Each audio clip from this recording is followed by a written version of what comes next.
عزیز دوستو، بزرگوں اور بھائیوں، کچھ چیزیں ایسی ہیں جن کا قرآن مجید نے بارہا تذکرہ فرمایا ہے۔ قرآن پاک کسی چیز کا ایک بات بھی ذکر کر دے تو وہ چیز ہمارے لیے دستور حیات اور منشور زندگی بن جاتی ہے۔ لیکن اگر اللہ تبارک و تعالیٰ کسی چیز کا بار بار تذکرہ فرمائے تو معنی یہ ہے کہ اس کی ہمیں بہت ہی زیادہ ضرورت ہے۔ ان چیزوں میں سے ایک چیز صبر ہے۔ قرآن پاک نے 100 سے زیادہ مرتبہ صبر کا تذکرہ فرمایا ہے۔ اتنی بڑی بات کو سمجھیے گا کہ 100 سے زیادہ مرتبہ قرآن پاک نے تذکرہ کیا ہے صبر کا، اور مختلف انداز میں۔ کہیں فرمایا کہ وَبَشِّرِ الصَّابِرِينَ، اے محبوب صبر کرنے والوں کو خوشخبری سنا دیجیے۔ کہیں فرمایا ان اللہ مع الصابرین، بے شک اللہ صبر کرنے والوں کے ساتھ۔ تو مختلف انداز میں، مختلف طریقوں سے اللہ تعالیٰ نے صبر کا تذکرہ فرمایا۔ سوسائٹی کے اندر، معاشرے کے اندر اور مسلمانوں کے اخلاقی رویوں کے اندر اگر صبر کو داخل کر لیا جائے تو ہم محسوس کریں گے کہ ہماری زندگی نہ صرف یہ کہ آسان ہو گئی ہے بلکہ محبتوں والی ہو گئی ہے، چاہتوں والی ہو گئی ہے۔ ہمارے رشتے ایک دوسرے سے ٹوٹ نہیں رہے بلکہ بننا شروع ہو گئے۔ تھوڑا سا صبر بہت ساری چیزوں کو ٹوٹنے سے بچا لیتا ہے۔ قرآن مجید کی جو آیت کریمہ میں نے تلاوت کی، یہ سورہ آل عمران کی آخری آیت ہے۔ اللہ تعالیٰ نے فرمایا یا ایھا الذین آمنوا اصبروا وصابروا، اے ایمان والو صبر کرو، صابر بنو۔ اے ایمان والو صبر کرو اور صابر بنو۔ کیا مطلب؟ پہلے صبر کا مطلب یہ ہے کہ اگر تمہیں کوئی ذاتی تکلیف پہنچے تو اس پر صبر کرو۔ وصابروا، اس کا معنی یہ ہے کہ اگر دشمن کے مقابلے میں کسی اور کی طرف سے کوئی تکلیف آئے تو اس پر بھی صبر کرو۔ پھر فرمایا ورابطوا، اور ہمیشہ کمر بستہ رہو، اسلامی سرحدوں کے پہرے دار رہو۔ واتقوا اللہ، اللہ سے ڈرتے رہو۔ لعلکم تفلحون، اس امید پر کہ اللہ تمہیں کامیابی عطا فرما دے، تم فلاح پا جاؤ۔ یا ایھا الذین آمنوا اصبروا وصابروا، اے ایمان والو صبر کرو اور صابر بنو۔ صبر کرو، صابر رہو، یعنی جو ذاتی تکلیف آئے اس پر بھی صبر کرو۔ اور مصابرہ کا معنی سامنے سے آنے والی تکلیف۔ اگر بیماری آ گئی، کوئی پریشانی آ گئی، کہیں کوئی اپنا دنیا سے چلا گیا تو یہ ذاتی تکلیف ہے، اس پر بھی صبر کرنا۔ اور اگر اپنوں نے، بیگانوں نے کوئی تکلیف پہنچا دی، کوئی اذیت دے دی، وہ اذیت کئی صورتوں میں ہو سکتی ہے۔ تانا بھی ایک اذیت ہے، طنز بھی ایک اذیت ہے۔ کسی شخص کے بارے میں غلط کلمہ کہنا بھی ایک اذیت ہے، اور مقابلے میں کھڑے ہو جانا، لڑائی کرنا، یہ بھی ایک اذیت ہے۔ اس پر بھی صبر کرو۔ ورابطوا، اور اس طرح کرو کہ کمر بستہ رہو، جد و جہد کرتے رہو۔ واتقوا اللہ، اللہ سے ڈرو۔ لعلکم تفلحون، تاکہ تم کامیاب ہو جاؤ۔ صبر جب آپ کرتے ہیں نا، اور صبر کا ارادہ کرتے ہیں، تو اللہ تعالیٰ صبر کی توفیق بھی عطا فرماتا ہے۔ ہم نے یہ دیکھا ہے کہ ہمارے پاس نعمتوں کی کمی نہیں، ہمارے فریزر خوراک سے بھرے ہوئے ہیں، ہمارے دسترخوانوں پہ انواع و اقسام کی چیزیں چنی ہوئی ہیں، ہماری الماریوں میں کئی ہمارے لباس تیار شدہ لٹکے ہوئے ہیں، ہماری جیبوں میں ہماری ضرورت کا سرمایہ اللہ نے ہمیں دے دیا ہے۔ لیکن اس کے باوجود جو لوگ ایک دوسرے سے پیار نہیں کر پا رہے، جو ایک دوسرے کے قریب نہیں جا پا رہے، تو اس کی وجہ یہ ہے کہ صبر نہیں رہا، حوصلہ نہیں رہا، کسی چیز کو برداشت کرنا ہمارے مزاج کا حصہ ہی نہیں رہا۔ اور پھر چونکہ امت مسلمہ نے انقلاب برپا کرنا تھا، دنیا کو پیغام حق دینا تھا، اگر ان کے اندر حوصلہ ہی نہیں ہوگا، اگر انہیں صبر ہی نہیں کرنا آئے گا، استقامت ہی نہیں ہوگی، کہیں رکنا ہی نہیں آئے گا، تو یہ میدانوں کو سر کیسے کریں گے؟ کامیابیاں کیسے ان کا مقدر بنے گی؟ رمضان المبارک میں بھی ماحول یہ ہو کہ افطاری سے 1 گھنٹہ پہلے نظر پوری ٹک جائے گھڑی پہ، اور تھوڑا سا بھی صبر مشکل ہو۔ اور رمضان المبارک میں سحری کے وقت میں اگر دہی والی دکان پہ بھی جھگڑا ہی ہو رہا ہو اور شام کو سامان خریدنے میں بھی اگر بحث ہی ہو رہی ہو، تکرار ہو، جھگڑا ہو، تو پھر سیکھا کیا؟ پھر وہ جو ہمیں تربیت دی جا رہی تھی کہ ہم نے صبر کرنا ہے، تو پھر ہم نے اس میں حاصل کیا کیا؟ حدیث پاک سنیں گے، آپ کی طبیعت بڑی ٹھنڈی ہوگی۔ میرے نبی پاک صلی اللہ تعالی علیہ وسلم ارشاد فرماتے ہیں کہ جو بندہ سوال سے بچنا چاہے گا، ارادہ کرے گا اللہ میں نے کسی سے نہیں مانگنا، فرمایا جو سوال سے بچنا چاہے گا رب اسے سوال سے بچا لے گا۔ اور جو لوگوں سے بے نیاز ہونا چاہے گا، کہے گا یا اللہ مجھے دنیا داروں کا محتاج نہ بنا، اپنی بارگاہ سے عطا فرما۔ جو لوگوں سے بے نیاز ہونا چاہے گا اللہ لوگوں سے بے نیاز کر دے گا۔ اور فرمایا جو صبر کا ارادہ کرے گا اللہ اسے صبر کی توفیق بھی عطا فرما دے گا۔ ارادہ تو کرے، پروگرام تو بنائے، توفیق تو اللہ دے گا۔ جو صبر کا ارادہ کرے گا اللہ صبر کی توفیق بھی عطا کر دے گا۔ اور حضور صلی اللہ تعالی علیہ وسلم فرمانے لگے، یاد رکھو کسی بندے کو جو بہترین تحفہ دیا گیا ہے نا، اگر کسی کو کوئی بہترین عطیہ ملا ہے تو پھر اللہ تعالیٰ نے اسے صبر عطا فرمایا ہے۔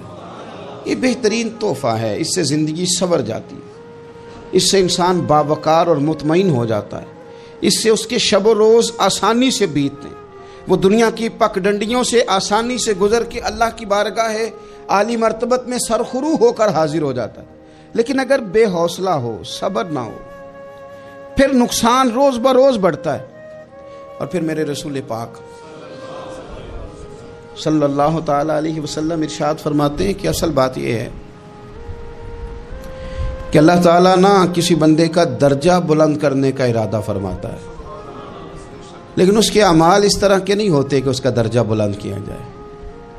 اب رب کیا کرتا ہے، اللہ تعالیٰ اس کو مال کی، جان کی، اولاد کی کسی مشکل میں ڈال دیتا ہے، اس مصیبت پر وہ بندہ صبر کرتا ہے تو اللہ تعالیٰ اس کا درجہ بلند فرما دیتا ہے۔ اعمال اس قابل نہیں تھے کہ درجات بلند ہوں، وہ اعمال کی بنیاد پر نہیں کر سکتا تھا تو اللہ نے کسی مشکل میں ڈال کے نا اپنے فضل سے درجہ بلند کر دیا۔ اب جو راہ طریقت کا مسافر تھا، جو سلوک کی منازل طے کر رہا تھا، جو اللہ رسول کے قریب جانے چاہ رہا تھا، اس کے لیے کتنی آسانی ہو گئی کہ مجاہدہ تو زیادہ نہ کر سکا، کثرت سے نفلی صوم و صلات کا بندوبست تو نہ کر سکا، تھوڑا سا صبر کیا، رب نے اپنا اور اپنے محبوب کا قرب عطا فرما دیا۔ تو یہ تو آپ صبر کرنے کے لیے جب نکلے ہیں تو آپ نے تو رب رسول کو پا لیا۔ یہ صبر تو وہ والا سفر ہے جس کی جو منزل ہے وہ اللہ رسول کا قرب ہے۔ ہم لوگ تھوڑی تھوڑی باتوں میں حوصلہ ہار جاتے ہیں، صبر چھوڑ جاتے ہیں، پریشانی بڑھ جاتی ہے، پتہ نہیں ایسے محسوس ہوتا ہے کہ جیسے یہی بندہ دنیا کا سب سے دکھی بندہ ہے۔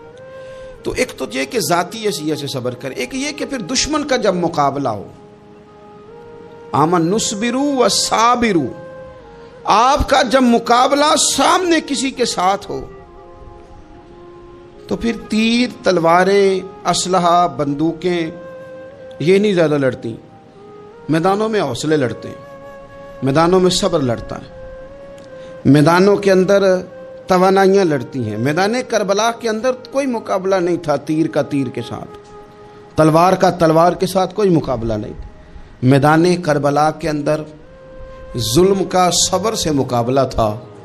فتح کے ڈنکے یزید نے بجائے تھے، جشن ابن زیاد نے منایا تھا، لیکن قیامت تک اللہ نے جو فتح عطا فرمائی ہے تو وہ حسین ابن علی کے صبر کو عطا فرمائی، وہ سیدنا امام علی مقام کے صبر کو ملی۔ عزیز بھائی، صبر ہی ہمیشہ فاتح ہوتا ہے، صبر ہی جیتا کرتا ہے، صبر ہی کامیابیاں دیتا ہے، نتیجے صبر کے نکلتے ہیں، صبر کے حوصلے کے نتیجے ہوتے ہیں۔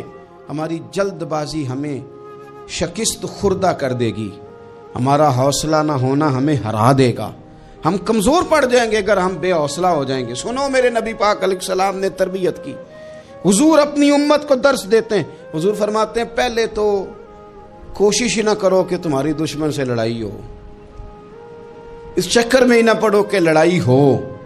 مسلمان امن والے ہیں، یہ پرامن لوگ ہیں، یہ امن پسند ہیں، یہ داعیے امن ہیں، یہ معاشرے میں مومن ہونا امن کی علامت ہے۔ فرمایا پہلے تو یہ پروگرام ہی نہ بناؤ کہ تمہاری لڑائی ہو، اور فرمایا پھر اگر ہو جائے نا تو پھر صبر کے ساتھ مقابلہ کرو، پھر ڈٹ کے مقابلہ کرو، اور پھر یاد رکھو کہ یہ جو جنت ہے یہ تلواروں کے سائے میں ہے، جنت تلواروں کے سائے میں تمہیں ملے گی۔ پھر ڈٹنا سیکھو۔ پہلے تو بات یہ کہ تم یہ ارادہ ہی نہ کرو لڑائی، اور اگر کبھی ہو جائے وہ لوگوں کو بتاؤ کہ ہیں ہم پرامن لوگ، پر دین کے لیے کھڑا ہونا ہو تو پھر ہم سے زیادہ کسی کو کھڑا بھی نہیں ہونا آتا، پھر ہم سے زیادہ کسی کے پاس طاقت بھی نہیں۔ حضرت مولا علی شیر خدا رضی اللہ تعالیٰ عنہ کے زمانے میں کفر کے ساتھ ایک جنگ ہو رہی تھی، تو کافروں نے نا جاسوس بھیجے کہ یار پتہ تو کرو مسلمانوں کی تیاری کس طرح کی ہے۔ تو جاسوس واپس جا کے کہنے لگا سمجھ کوئی نہیں آئی ان کی، وہ تو راہب قسم کے لوگ ہیں، صوفی قسم کے لوگ ہیں، وہ تو کٹے ہوئے دنیا سے، مسلوں پہ بیٹھ جاتے ہیں، رات کو تو لگتا ہے دنیا سے تعلق ہی کوئی نہیں، لیکن سویرے اٹھ کے میدان میں تلوار لے کے نکلتے ہیں تو لگتا ہے ان سے بڑا مجاہد ہی کوئی نہیں۔ یہ عجیب لوگ ہیں کہ رات کو مسلح پہ بیٹھے تو لگتا ہے کٹ گئے دنیا، یہ صوفی لوگ ہیں، درویش ہیں۔ یہی مسلمان کی شان ہے، ہو ہلکا یاراں تو برے شم کی طرح نرم، رزم حق و باطل ہو تو فولاد ہے مومن، ادھر آ ستمگر ہنر آزمائے تو تیر آزما، ہم جگر آزمائے۔ ہم تجھے اپنا حوصلہ بتاتے ہیں کتنا، دیکھ ہمارے حوصلے سے ٹکرا کے دیکھ یہ کتنا طاقتور اور مضبوط ہے۔ تو عزیز بھائی، اگر زندگی میں آپ کو صبر کرنا آ گیا، میں بڑے دنوں سے یہ عنوانات بیان کر رہا ہوں، اور آج تو خصوصی طور پر رمضان شریف کے اس جمعے میں میں اپیل کرنا چاہتا ہوں آپ سے کہ کمزور باتیں کرنی چھوڑ دیں، مایوسی کے جملے اپنی زندگی سے نکال دیں۔ ہم مسلمان ہیں، آپ بیمار ہو گئے ہیں تو یہ بھی خدا کا فضل ہے، گناہ معاف ہوں گے۔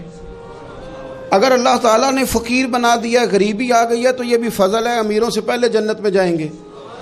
اگر اللہ تبارک و تعالیٰ نے کسی جگہ آپ کو مکان نہیں دیا اور دوسرے کو دے دیا ہے تو آپ وہ لوگ ہیں جو عظیم سنت ادا کر رہے ہیں سیدنا بلال حبشی کی۔ اگر کسی جگہ کوئی کمزوری آ گئی ہے، کوئی پیچھے رہ گئے ہیں تو یہ خدا کا فضل ہے۔ اللہ تعالیٰ نے چاہا ہمارے لیے جو فیصلہ تو ہم اس پہ راضی ہیں، لیکن اپنی زندگی میں اور شکوے اتنے بڑھا لیے، ہم نے اتنے بڑھا لیے کہ لوگوں سے شکوے کرتے کرتے رب رسول سے بھی شروع کر دیے۔ غلام بھی کبھی شکوہ کرتا ہے، آقا کا بھی شکوہ ہوتا ہے، بندہ بھی کبھی شکوہ کرتا ہے، رب کا بھی شکوہ ہوتا ہے، یہ بھی کبھی ہوتا ہے۔ آپ نہ مانے پر یہ شکوہ ہے کہ میں بڑے ڈاکٹروں کے پاس گیا ہوں آرام نہیں آیا، نہ مانے پر یہ شکوہ ہے میں نے کبھی کسی کو ستایا تو نہیں پر میرے حالات نہیں ٹھیک ہوتے۔ آپ نہ مانے پر یہ شکوہ ہے کہ فلانے کے پاس دولت زیادہ ہے، اس نے پتہ نہیں وہ آگے نکل گیا اور میں پیچھے رہ گیا، نہ مانے پر یہ شکوہ ہے۔ کس سے کر رہے ہو؟ رب رسول سے؟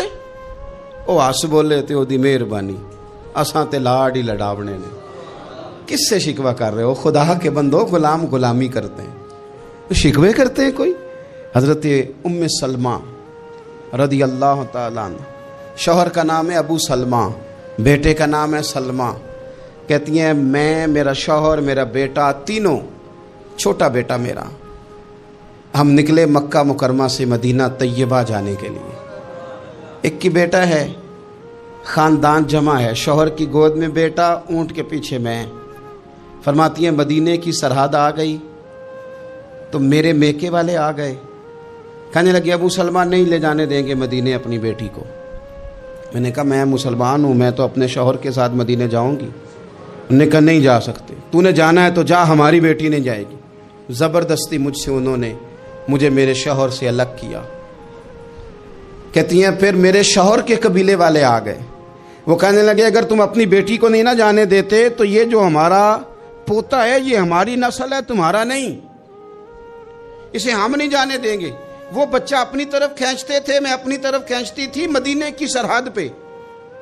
یہ جھگڑا زمین کے لیے نہیں ہو رہا، مکان کے لیے نہیں ہو رہا، حضور کے مدینے جانے کے لیے ہو رہا، حضور کے مدینے جانے کے لیے ہو رہا، مدینے جانے کے لیے ہو رہا۔ لنگ کئی مہینے تے برس گئے تے تیری دید نو دیدے ہی ترس گئے۔ انہوں نے بچہ کھینچا، میں نے اپنی طرف کھینچا، میرے بچے کا بازو اتر گیا۔